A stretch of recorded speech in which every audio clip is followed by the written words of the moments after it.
Uma das preocupações que nós temos com o ato citatório, para a gente começar esse bloco abordando esse tema, é se eu posso realizar a citação do cidadão em qualquer lugar ou se existem limitações de lugar ou outro tipo de limitação que iniba a validade do ato citatório.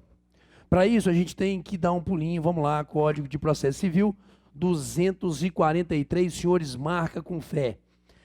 A citação poderá ser feita em qualquer lugar. De novo, a citação poderá ser feita, insisto, em qualquer lugar aonde se encontre o réu, o executado ou o interessado. Então, podem ter certeza, a lei não está criando limites. A realização do ato de citação do cidadão na casa dele, no local de trabalho, no meio da rua, beleza? A lei não impõe uma limitação de local. Então, esse é o primeiro passo, eu quero aqui, dar bem tranquilo com os senhores. Segundo passo que nós precisamos. Existe um que tem limitação de local. Existe um que a lei processual fala em qualquer lugar, não. E para isso, parágrafo único do artigo 243, com todo carinho, porque o parágrafo único do artigo 243 tende a nos deixar em dúvida, ou na verdade, melhor dizendo, carrega uma armadilha que em prova os senhores têm que ter todo o cuidado e carinho do mundo, porque me diz o parágrafo único sobre o militar. Mas, senhores, por gentileza, o militar em serviço ativo, não o militar da reserva. Ele, militar em serviço ativo, será citado na unidade em que estiver servindo. Se não for conhecida sua residência ou nela não for encontrado, então vem cá. Nós citamos o cidadão em qualquer lugar, beleza? Citamos o réu, o executado, menos o militar em serviço ativo. E aí eu pergunto aos senhores, em regra, ele militar em serviço ativo será citado aonde? Na unidade em que estiver servindo ou na sua residência? Se vocês me acompanharem corretamente na redação do parágrafo único do artigo 243, vamos a ele. Nós vamos observar o seguinte. Aqui o legislador peca por um mau estilo legislativo. Porque ele, legislador, coloca primeiro a exceção e depois a regra. Percebam, senhores, parágrafo único. Será citado ele militar em serviço ativo na sua residência. Essa é a regra. Entretanto, se não for conhecida essa residência, ou se nela não for encontrado, aí que ele militar em serviço ativo será citado na unidade em que estiver servindo. Então, senhores, a regra é o militar não ser citado na unidade em que ele está servindo, não. A regra é ele ser citado na sua residência. Mas se é desconhecida a residência ou lá ele não é encontrado, aí que a lei autoriza que ele militar em serviço ativo seja então citado no local, na unidade em que ele está servindo como militar. Então aqui eu só posso citar o militar em serviço ativo, insisto, ou na sua residência, ou na unidade em que ele estiver servindo. Regra, residência. Lá não foi encontrado, é desconhecida, aí então na unidade em que ele estiver servindo, é que ele poderá, enquanto militar em serviço ativo, ser citado. E aqui uma má redação do parágrafo único pode muitas vezes trazer essa armadilha em prova. Porque, de novo, joga para mim só para a gente perceber isso aqui novamente. O militar em serviço ativo será citado na unidade em que estiver servindo. Se não for encontrado na sua residência, ou se ela for desconhecida. O certo seria o militar em serviço ativo será citado em sua residência. Se ela não for conhecida, ou ali não for encontrado, será citado na unidade em que estiver servindo. Fora essa situação do militar em serviço ativo, citamos qualquer outra pessoa em qualquer lugar. Não havendo limitações para isso, mas vamos num artigo seguinte, por favor. Olha lá o 244. Não se fará a citação. Pronto.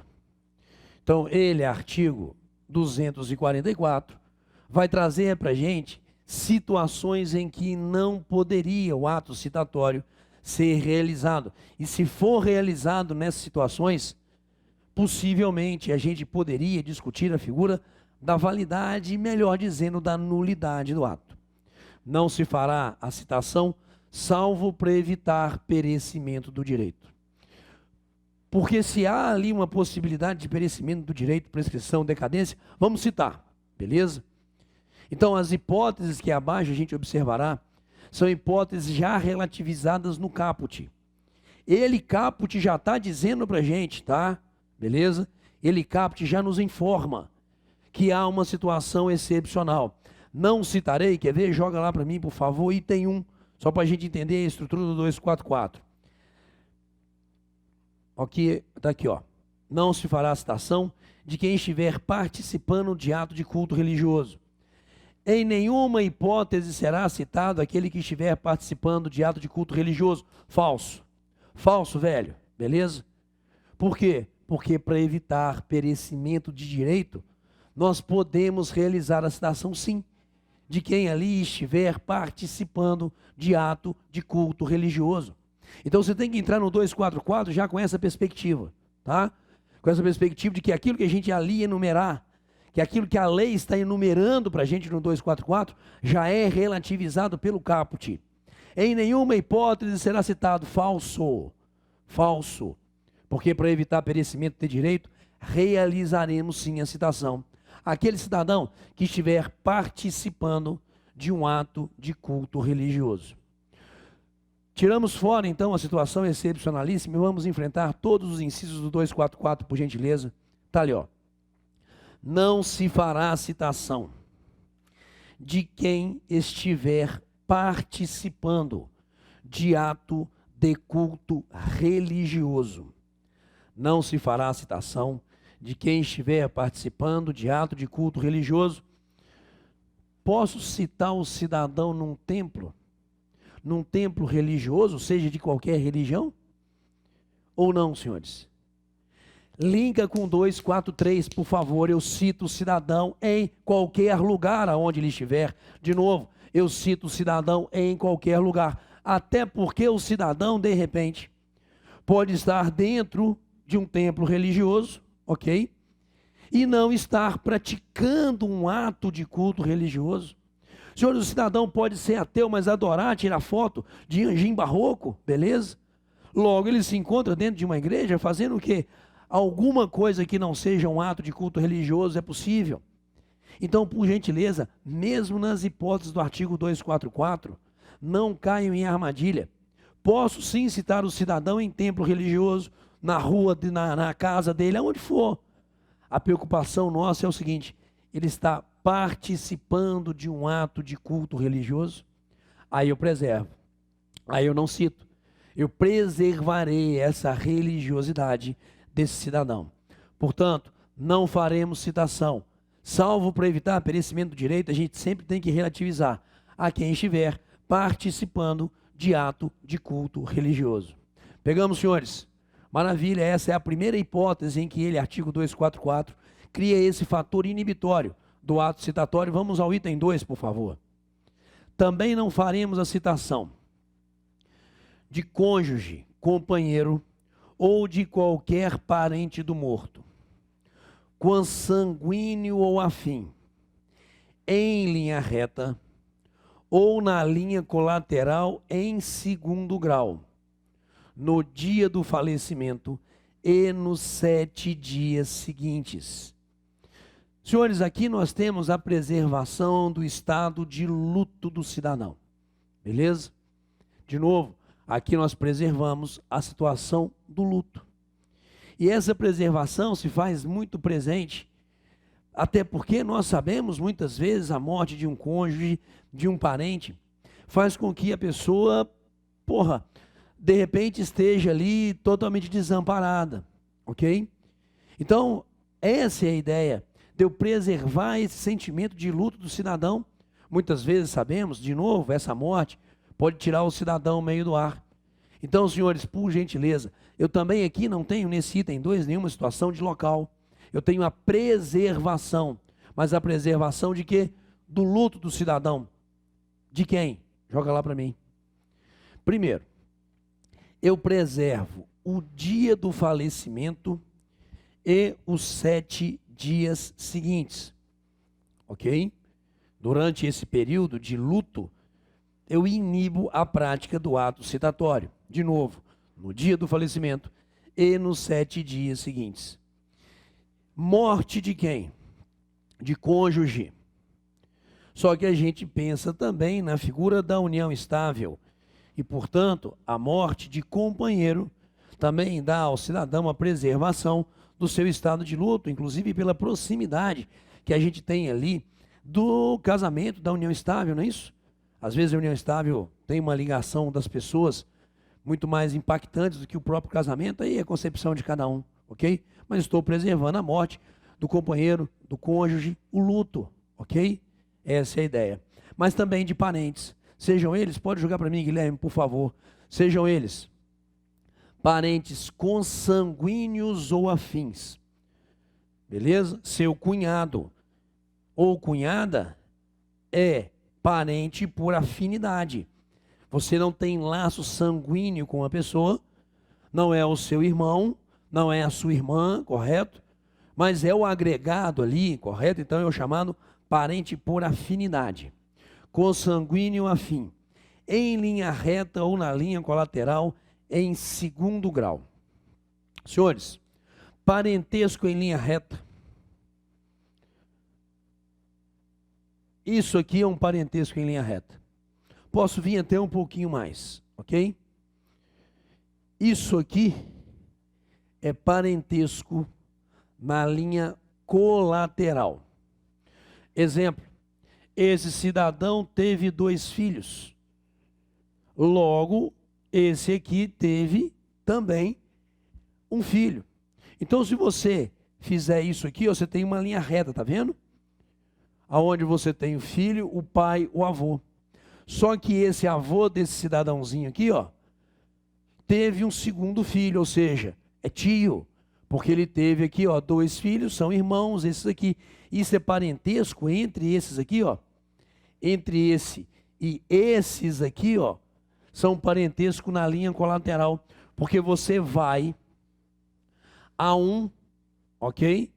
Que é ali genitor dos 2 aqui, ok? Beleza?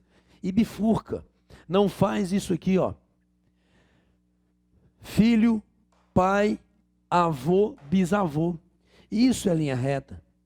Tranquilo? E nós preservamos até o segundo grau na linha colateral. Exemplo, como que a gente sabe o parentesco? Senhores, entre o bisavô e o bisneto, linha reta, 1, 2, 3, 3 graus, ok? Entre tio e sobrinho, 1, 2, 3 graus de parentesco. Você conta as interseções. Tanto que seu irmão, percebam, é seu parente em segundo grau. Logo a pergunta é, senhores, morreu o sobrinho, melhor, morreu o tio. Posso citar o sobrinho? Posso, por quê? Joga lá para mim. Porque são parentes na linha colateral em terceiro grau e o limite na linha colateral é em segundo grau. Pegamos a maldade aqui? De qualquer forma, senhores, nós não realizaremos o ato citatório. Cônjuge, companheiro, parente consanguíneo afim, linha reta, linha colateral até o segundo grau, no dia do falecimento e nos 7 dias seguintes. Terceira hipótese, vamos lá, explora para mim mais o 244. Também não realizaremos citação de noivos nos 3 primeiros dias seguintes ao casamento. Senhores, nós estamos aqui preservando a figura do casamento? Sim. Um estado de felicidade que o cidadão ali se encontra, correto? Aquela coisa que os 2 sempre querem, não é isso? Ou não, depende aí da visão dos senhores. De qualquer forma, nós preservamos também a figura do matrimônio. E essa preservação se dá no dia e nos 3 seguintes, beleza?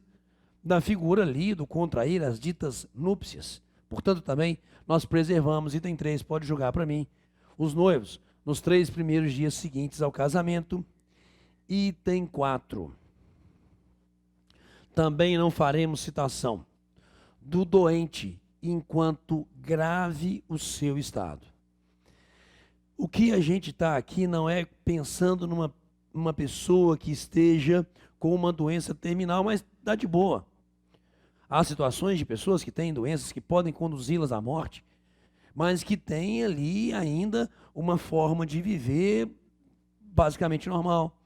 Mas há aqueles que estão já meio que entrevados, pessoas que já estão muito desgastadas por doença, pessoas que já não têm mais ali uma relação com a sua vida cotidiana, que já estão ali em fase realmente terminal, aí então a gente preserva.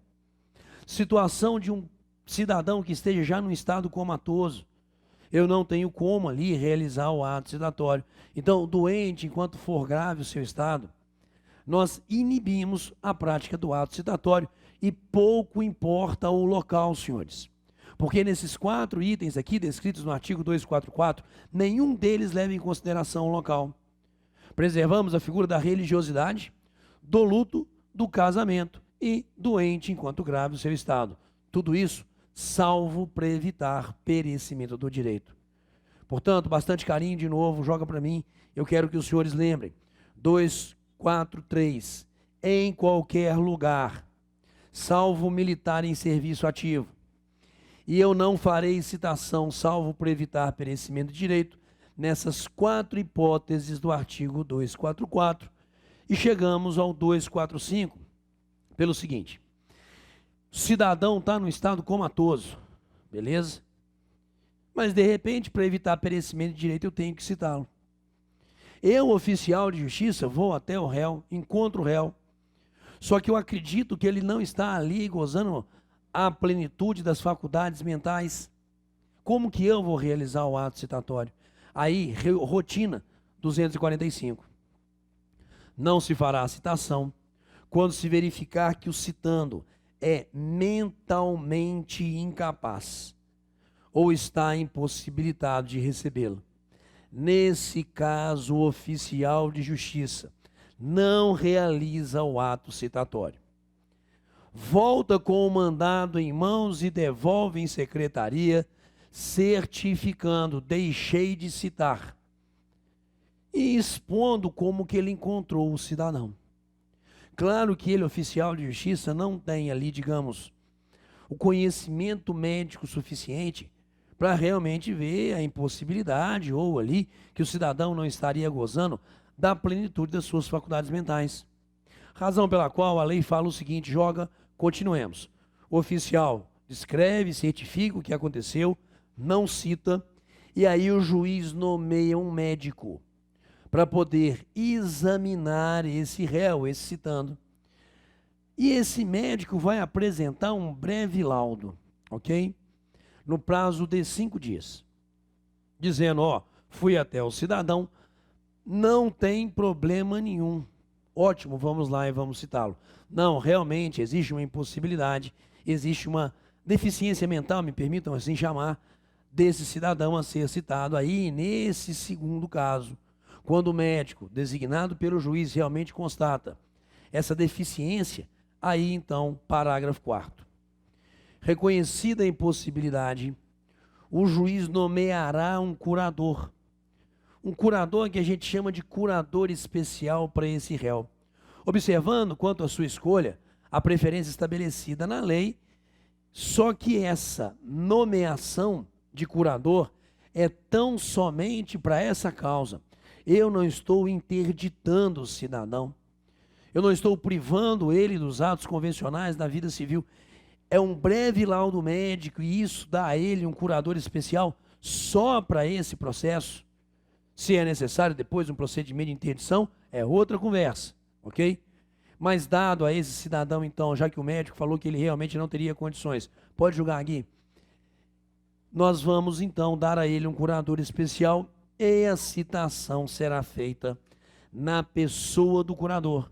E ele ali, então, é que vai nessa causa fazer a defesa dos interesses do citando. Vou, enquanto oficial de justiça, até o cidadão, impossibilidade ou uma deficiência mental por mim, pelo menos percebida. Não cito, devolvo o mandado, o juiz nomeia um médico. O médico falou, não tem problema nenhum, volto e cito. Não, tem sim. Nomeamos um curador especial. Passa a ser o representante legal desse cidadão para essa causa. Citamos na pessoa do curador e aí, então, ele se incumbe de apresentar a defesa em nome desse réu.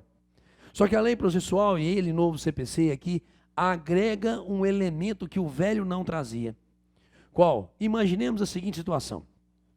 Chegamos para citar o cidadão. Impossibilidade, ou então ali a gente observa essa deficiência. Alguém da família tem documentos médicos que já comprovam essa impossibilidade, esse estado comatoso talvez, essa situação de deficiência mental, já tem ali familiares esse documento. Nesse caso, isso é novidade dentro da lei, atenção por favor, pode julgar. Percebam, senhores, dispensa-se a nomeação do médico se pessoa da família apresentar declaração do médico citando que ateste a incapacidade deste. Pronto. Só isso já é suficiente. Vamos nomear um curador especial, sem necessidade, então, de realização dessa breve perícia médica. Senhores, resumo desse bloco. Citamos o cidadão em qualquer lugar aonde ele se encontrar, menos o militar em serviço ativo que é citado na sua residência. Se ali não for encontrado, ok?